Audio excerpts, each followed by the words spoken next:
prestasi, lahirkan profil pelajar Pancasila. Belajar, bergerak, berbagi untuk negeri, kita menjalin kolaborasi. Belajar, bergerak, berbagi untuk negeri, demi bakti pada Ibu Pertiwi.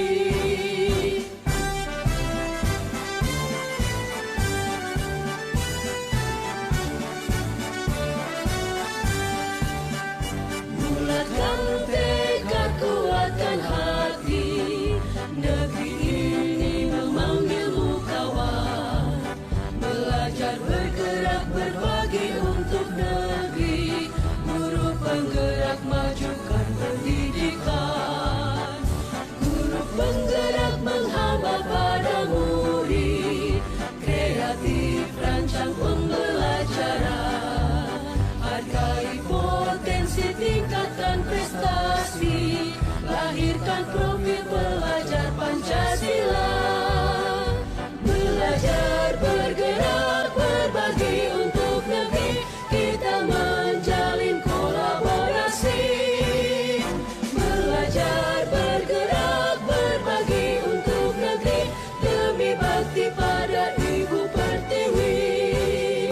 Belajar, bergerak, berbagi untuk negeri, kita menjalin kolaborasi. Belajar, bergerak, berbagi untuk negeri, demi bakti pada Ibu Pertiwi. Demi bakti. Assalamualaikum Bu. Waalaikumsalam, Bu Lia. Bagaimana kabarnya Bu? Alhamdulillah sehat. Bagaimana dengan Ibu? Alhamdulillah sehat juga Bu. Maaf ya Bu mengganggu waktunya sama Ibu ini. Saya juga ini mau meminta bantuan Ibu karena saya ini mendapatkan tugas dari program penggerak. Saya disuruh mewawancarai kepala sekolah. Iya. Ini maaf saya minta tolong sama Ibu, saya minta waktunya sebentar untuk menggali informasi-informasi dan sharing-sharing pada Ibu. Iya.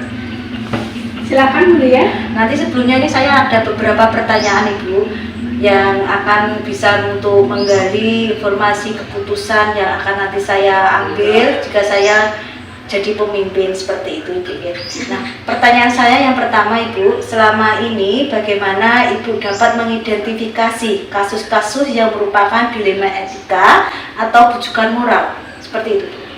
Jadi apa yang sudah Bu Lia sampaikan tadi, bahwa keputusan-keputusan itu adalah ketika saya merasa bahwa sebuah masalah, sebuah dilema tersebut ketika saya tidak bisa atau sulit memutuskan karena dua hal ini sama-sama baik Ibu menurut saya. Jadi secara etika dan moral ini sama-sama baik sehingga itu menimbulkan sebuah dilema dalam diri saya sebagai pemimpin untuk mengambil keputusan. Oh, seperti itu ya Bu ya.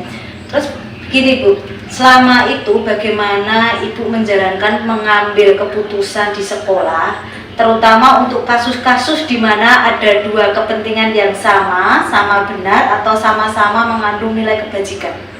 Jadi ketika saya menghadapi masalah tersebut Ibu, yang pertama saya lakukan tentu mengidentifikasi masalah tersebut.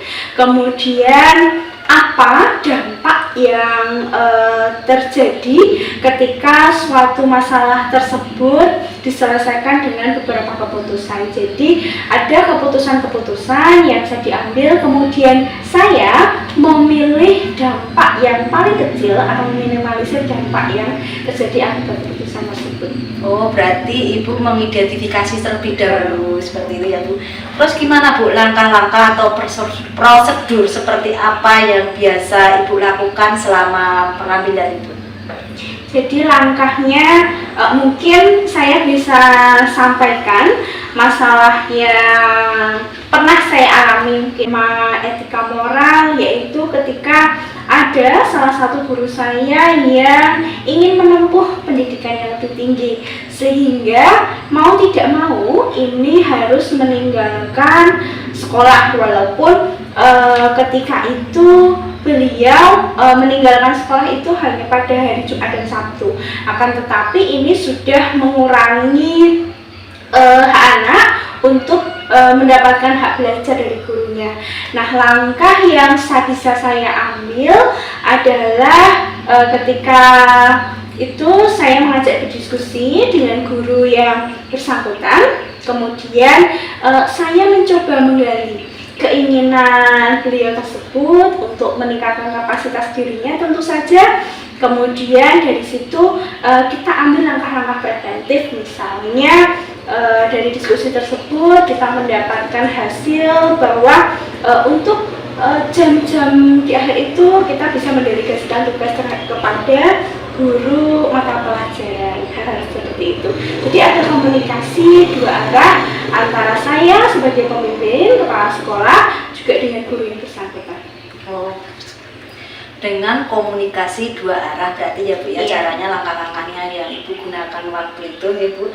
Terus gini lagi Bu, hal-hal apa saja yang selama ini Ibu anggap efektif dalam mengambil keputusan pada kasus-kasus dilema etika tersebut? Iya, yang menurut saya sangat efektif ya Bu, seperti yang tadi saya sampaikan, adanya komunikasi. Jadi komunikasi ini benar-benar membuka ruang diskusi antara saya sebagai pemimpin, karena saya bertanggung jawab atas jalannya apa yang terjadi di sekolah saya, namun juga ada tanggung jawab dalam diri saya bahwa ketika orang ingin mengembangkan dirinya tentu harus didukung. Nah, maka dari itu diskusi-diskusi itu adalah cara yang efektif untuk kita bisa menemukan solusi apa langkah-langkah yang bisa diambil supaya antara kepentingan sekolah dan kepentingan pribadi beliau itu bisa terakomodir. Berarti dengan komunikasi ya Bu. Betul. Ya, dengan komunikasi itu nantinya bisa menghasilkan keputusan itu. Terus gini Bu, hal-hal apa saja yang selama ini merupakan tantangan dalam mengambil keputusan pada kasus-kasus dilema? Tantangannya itu apa?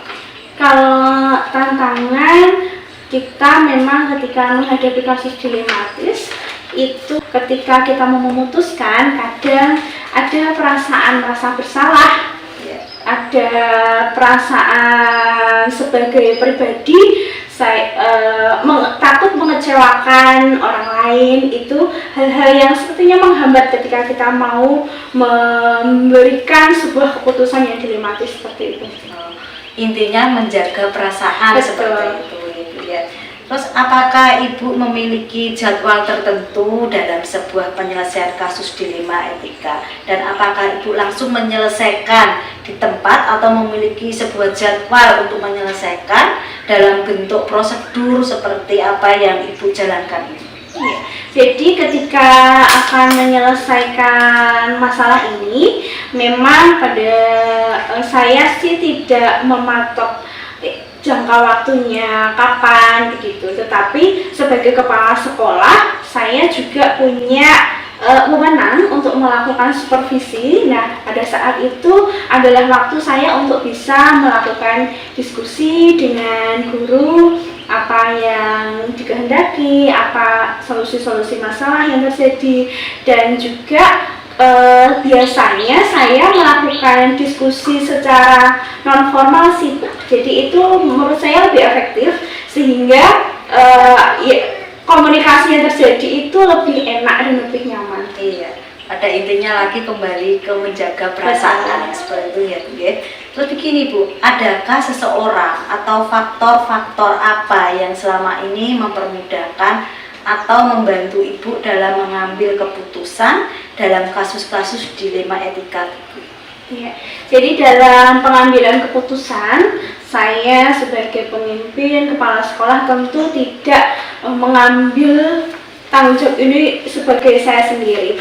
Jadi ketika akan mengambil keputusan, saya tetap memerlukan pertimbangan-pertimbangan dari orang-orang yang saya percaya kredibilitas dan kompetensinya untuk saya ajak diskusi. Jadi memang ada orang-orang yang saya ajak diskusi supaya apa yang keputusan saya ini tidak subjektif gitu.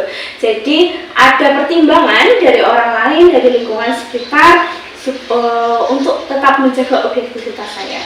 Oh, berarti ada minta masukan pada orang lain. Iya, minta saran. Ini ada satu lagi pertanyaan Bu ya, yang kemungkinan juga bisa membantu saya ya. Dari semua hal yang telah disampaikan, pembelajaran apa yang Bu mengambil keputusan dilema etika ini?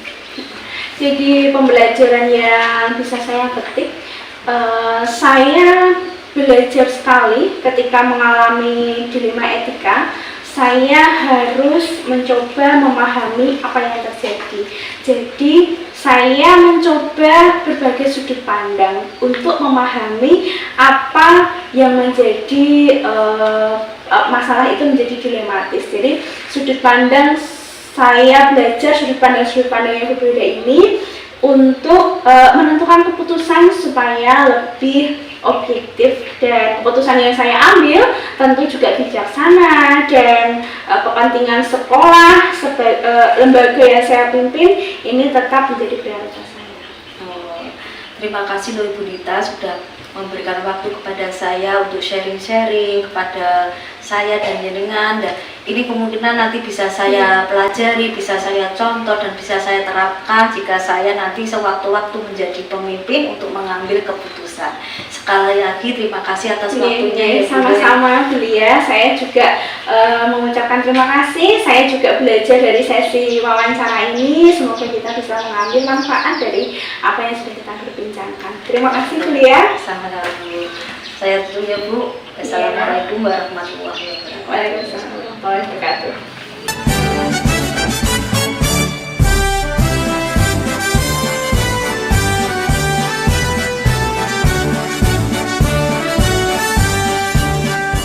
Bulatkan tekad, kuatkan hati, negeri ini memanggilmu kawan.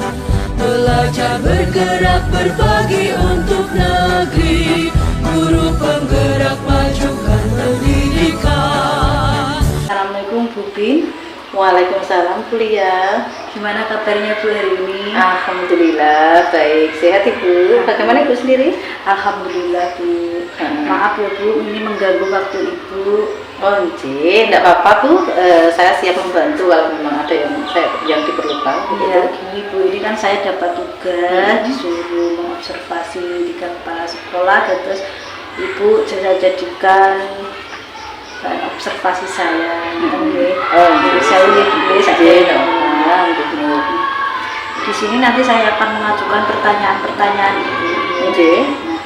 Pertanyaannya nanti itu ada hubungannya dengan 9 tahap-tahap seperti itu ya Bu. Yang pertama, selama ini bagaimana Ibu dapat mengidentifikasi kasus-kasus yang merupakan dilema etika atau bujukan moral? Ini sepengetahuan saya ya Bu. Dilema etika itu ketika kita menghadapi satu masalah, tapi dua-duanya benar, cuma bertentangan. Nah, kita harus memilih salah satunya, itu yang saya dianggap sebagai dilema etika. Namun ketika satu kasusnya itu bujukan moral ya, itu sudah jelas Ibu. Kita mudah memutuskan, karena apa? Di situ ada yang benar, ada yang salah. Tinggal kita menentukan mana yang benar, mana yang salah. Itu pengambilan keputusannya mudah saja. Begitu ya, berarti kita Ibu ketika memutuskan itu harus membuat keputusan antara benar atau salah. Itu kalau bujukan moral Bu. Paham saya Bu. Terus yang kedua Ibu, selama ini bagaimana Ibu menjalankan pengambilan keputusan di sekolah Ibu maksudnya, terutama untuk kasus-kasus di mana ada 2 kepentingan yang sama-sama benar atau sama-sama mengandung nilai kebaikan. Ibu begini, ketika kita mengambil suatu keputusan terhadap 2 permasalahan yang sama-sama benar, tetapi kita harus memilih, maka di sini saya harus melihat dulu Bu, ini permasalahannya apa. Kita lihat dulu permasalahannya, nilai-nilai apa sih yang bertentangan di dalam permasalahan itu. Kemudian siapa saja orang yang terlibat dalam permasalahan itu. Kemudian kita lihat fakta-fakta yang di lapangan aktivitas.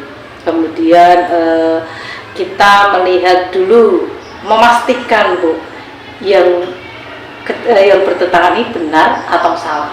Apakah ini kasus ini betul-betul merupakan dilema etika atau hanya sekedar rujukan moral. Jadi kita harus betul-betul menelaahnya. Kemudian kita juga memvalidasi permasalahan itu, kita teliti dulu benarnya di mana, salahnya di mana, kemudian kita timbang lagi permasalahan, nanti kita arahkan kemana untuk penyelesaiannya. Karena ketika kita menyelesaikan masalah itu sebenarnya kita harus memiliki prinsip ya Bu ya. Penyelesaian masalah itu kan artinya gini, kita menyelesaikan masalah itu harus menentukan betul-betul yang kita ambil itu memang langkah terbaik. Yang kedua, apakah yang keputusan kita ambil ini sesuai dengan peraturan yang berlaku atau tidak gitu. Selanjutnya juga memutuskan sesuatu itu kita harus dengan perasaan Bu, artinya kita mempertimbangkan perasaan orang lain. Jadi ketika kita memutuskan, orang tersebut tidak merasa tersakiti atau terluka. Jadi kita berbicara dulu dari hati ke hati dengan pihak yang terkait, kemudian kita larang masalahnya, kemudian kita mencoba mencari solusi dengan win-win solution. Jadi kita berikan pemecahan terbaik begitu. Seperti itu. Iya. Berarti tidak langsung mengambil keputusan, berarti harus ditelaah dulu. Iya betul Bu. Ya, saya paham. Terus yang ketiga Ibu, langkah-langkah atau prosedur seperti apa yang bisa Ibu lakukan selama mengambil keputusan itu? Contohnya begini Bu, kita berikan satu contoh kasus nih ya. Contoh kasus adalah begini, saya ambil begini. Ini permasalahan yang terjadi pada guru saya yang ada di sekolah saya. Kebetulan ada guru yang menjadi guru penggerak, sementara dia juga harus menjalankan tugas sebagai seorang guru kelas. Ini mungkin juga jenengan alami sendiri ya begitu. Jadi begini. Jadi guru saya itu ikut guru penggerak. Jadi kegiatan dalam guru penggerak itu kan banyak, padat, menyita waktu. Anak itu sedikit terabaikan Bu. Nah, di sini saya harus berbicara dulu dengan si guru penggerak ini, apa sih yang dia inginkan untuk melihat situasinya. Dia harus menentukan pilihan mana yang harus dia lakukan, menggerak, sementara anak juga harus diajar. Kan itu sama-sama benar ya Bu ya. Kalau dia mau gemi tugasnya sebagai PNS, maka dia harus ngajar. Tetapi di satu sisi dia ikut guru penggerak juga, yang dimana ada tugasnya yang mendesak juga dan tidak bisa dialihkan begitu. Jadi ini saya anggap ini sebuah kasus dilema etika ya Bu ya. Di sini saya melakukan coaching dengan guru tersebut, kemudian melihat fakta-fakta ada yang di lapangan, kemudian kita berbicara dari hati ke hati, kemudian kita juga menelaah sesuai dengan aturan yang berlaku Bu.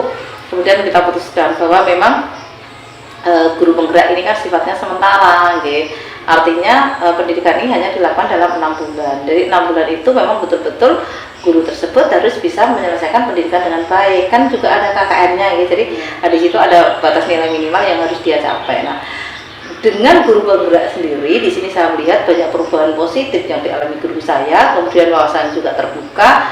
Sementara kalau ngajar anak itu dengan dasar apa yang ilmu yang didapat dari guru penggerak ini, otomatis saya yakin bahwa pembelajarannya akan berjalan dengan baik. Jadi setelah menelaah semua hal tadi, mulai dari mengenal permasalahan, kemudian siapa yang terlibat, kemudian realita fakta yang ada di lapangan, uji benar salah, kemudian paradigma, kemudian resolusi juga, prinsip resolusi ini, saya melihat bahwa memang guru tersebut tetap harus melaksanakan tugas guru penggeraknya, sementara disambi dengan ngajar. Kalau memang ketika memang beliau betul-betul tidak bisa mengajar, maka bisa digantikan oleh guru lain yang kebetulan memang ada seorang guru yang hanya memegang mata pelajaran sehingga jamnya tidak utuh. Itu bisa dilimpahkan seperti itu Bu.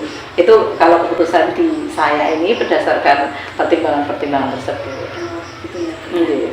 Harus lebih menulisir semua rekan-rekan guru Iya, ada betul. kolaborasi dengan Iya juga. rekan-rekan. Tetapi pun ketika saya mengambil keputusan itu Bu, kita diskusikan dulu dengan rekan-rekan yang lain karena ini terkait kegiatan yang betul-betul menunjang sekolah ya. Ini mampu memblow up, artinya seorang guru itu kalau sudah memang ikut guru penggerak itu kemampuannya akan naik banyak Bu. Beda cara ngajarnya, dia akan memiliki banyak pembaruan dalam mengajar. Nah, ini kan teman-teman juga harus mendukung. Jadi kita diskusikan juga dalam sebuah forum, kita minta masukan dari rekan-rekan yang lain terkait permasalahan dari guru ini. Kemudian saya mengambil keputusan berdasarkan segala masukan dan segala pertimbangan. Kemudian saya baru Terus yang keempat Ibu, hal-hal apa saja yang selama ini Ibu anggap efektif dalam mengambil keputusan pada kasus-kasus dilema etika? yang paling saya anggap efektif itu adalah kerjasama, kolaborasi, kemudian coaching Bu. Jadi ada kerjasama dengan kita menjalin kerjasama yang baik dengan semua rekan-rekan guru. Kemudian kita berkolaborasi untuk memecahkan masalah. Kemudian kita juga harus coaching di pihak yang terkena masalah. 3 prinsip ini harus kita lakukan supaya nanti ketika kita memberikan satu pemecahan, rekan-rekan guru yang lain itu juga legowo, sementara si guru yang memiliki permasalahannya juga lego, artinya plong gitu. Begitu kita memberikan keputusan, tidak ada beban lagi di hatinya, dia bisa menjalankan tugas dengan enjoy, nyaman dan tertib. Ya. Selanjutnya Ibu, hal-hal apa saja yang selama ini merupakan tantangan dalam pengambilan keputusan pada kasus-kasus dilema etika? Untuk dilema etika itu tantangan saya Bu, yang paling berat itu perasaan Bu. Jadi gini, Utama, Bu, ya. iya, karena kita itu manusia Ibu, apalagi perempuan kita itu bekerja dengan rasa Bu. Kalau kita ketika mengambil keputusan itu menyakiti perasaan satu orang, maka kita pun nggak akan tenang.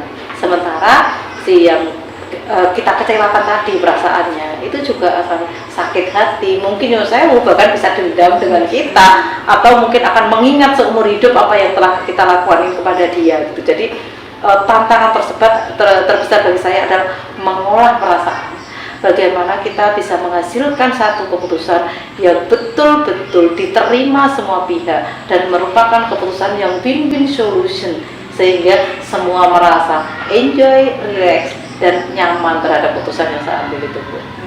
Iya Bu, berarti harus pinter-pinter ngolah rasa ya. Iya betul, begitu karena jawabannya ngoten. iya, karena sama-sama betul itu. Kalau Iya. betul salah kan ini udah jelas. Nggak sesuai aturan ya salah, sesuai aturan betul gitu. Tapi kalau di dilema etika ini memang betul-betul menurut saya ini dari pribadi dia perasaan aja tantangannya itu. Terus gini Bu, apa waktu Ibu memiliki sebuah tatanan atau jadwal Ibu tertentu dalam sebuah penyelesaian kasus dilema etika. Nah, apakah Ibu langsung menyelesaikan di tempat atau memiliki sebuah jadwal untuk menyelesaikan masalah tersebut Ibu? Sebenarnya kalau mengikuti selesaikan secara langsung dan supaya kita nggak ada beban lagi gitu. Tetapi saya tidak menjadwalkan, tetapi saya atur. Artinya gini, ketika kita mau menyelesaikan sebuah masalah, maka saya perlu melaksanakan tahapan-tahapan penyelesaian masalah. Nah, kalau memang tahapan itu saya lakukan, itu kan perlu waktu ya Bu. Iya. Tapi kita tidak menjadwal, tapi kita usahakan alurnya itu kita lalui semua sampai kita menyelesaikan masalah tersebut. Jadi ini tidak ada jadwalnya, tapi mungkin kita melihat satu permasalahan, kita sesuai alur itu kadang ada yang mungkin 2 hari kita sudah bisa menyelesaikannya. Kemudian ada juga mungkin perlu waktu 1 minggu karena fakta-faktanya banyak di lapangan seperti itu. Jadi tidak ada jadwal khusus, tapi diusahakan untuk segera diselesaikan meskipun tidak saat itu juga, karena saya harus melalui alur-alur penyelesaian masalah. Ngerti Ibu ya? Terus gini Bu, adakah seseorang yang atau faktor-faktor yang selama ini bisa mempermudah atau membantu Ibu dalam mengambil keputusan dalam kasus-kasus dilema etika? Tentu saja Bu, artinya gini, pengambilan keputusan itu kalau kita memandang satu sisi itu sifatnya kan subjektif ya Bu ya.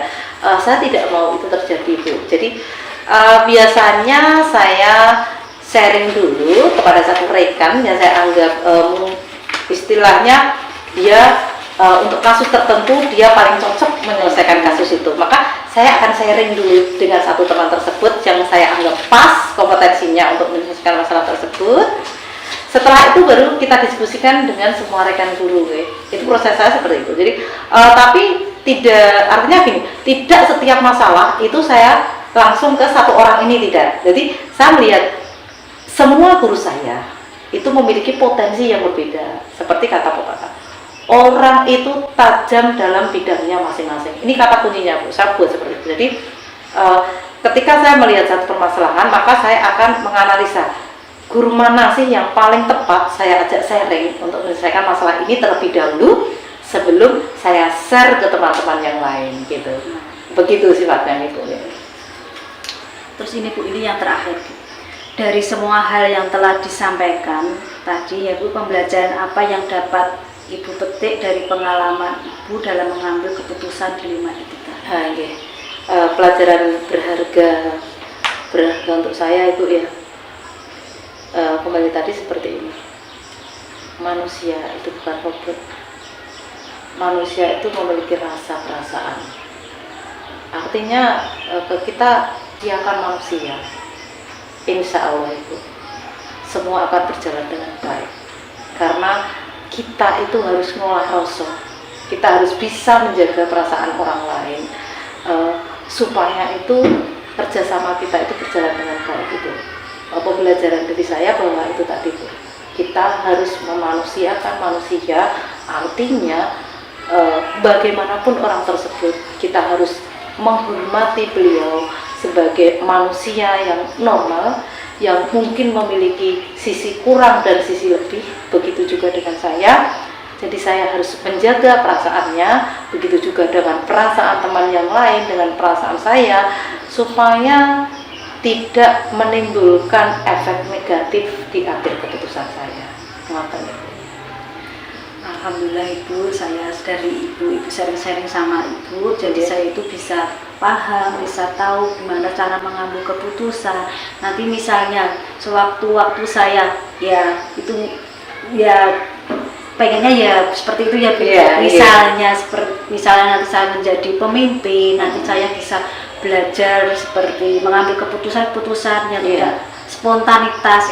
Saya harus bisa mengambil langkah-langkah yang seharusnya saya ambil tidak langsung jejak nyet misalnya seperti itu. Betul Bu.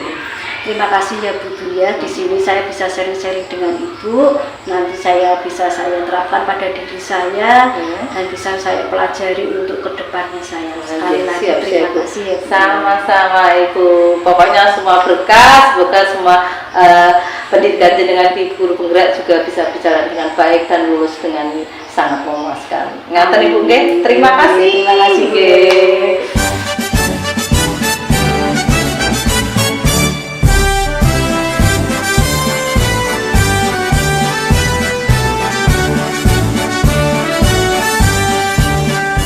Bulatkan tekad, kuatkan hati, negeri ini memanggilmu kawan.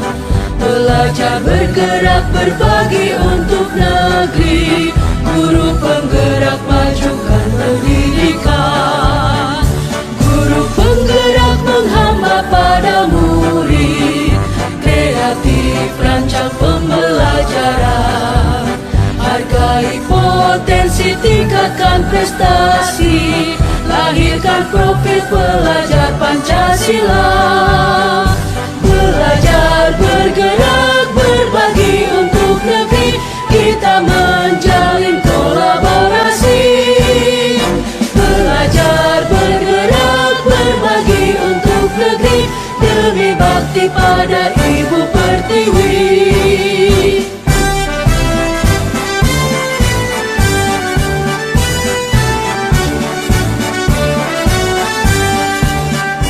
Bulatkan tekad, kuatkan hati, negeri ini memanggilmu kawan. Belajar bergerak berbagi untuk negeri, guru penggerak majukan pendidikan.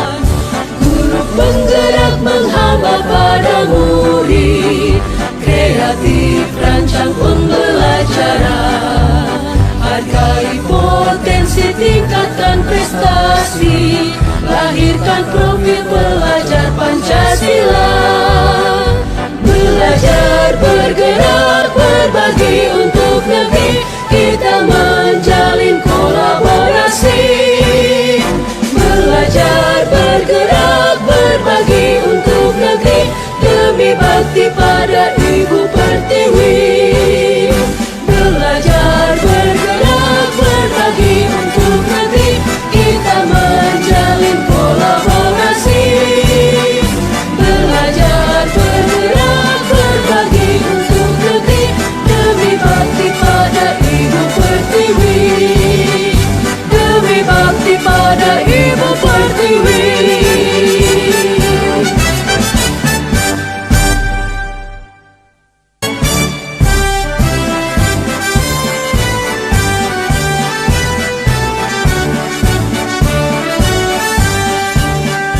Bulatkan tekad, kuatkan hati, negeri ini memanggilmu kawan. Belajar, bergerak, berbagi untuk negeri, guru penggerak, majukan pendidikan. Guru penggerak menghamba pada murid, kreatif rancang pembelajaran. Hargai potensi, tingkatkan prestasi, lahirkan profil pelajar Pancasila. Belajar, bergerak, berbagi untuk negeri, kita menjalin kolaborasi. Belajar, bergerak, berbagi untuk negeri, demi bakti pada Ibu Pertiwi.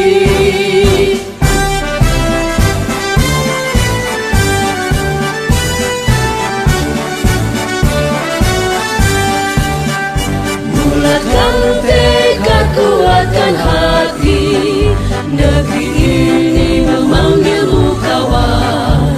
Belajar, bergerak, berbagi untuk negeri, guru penggerak, majukan pendidikan.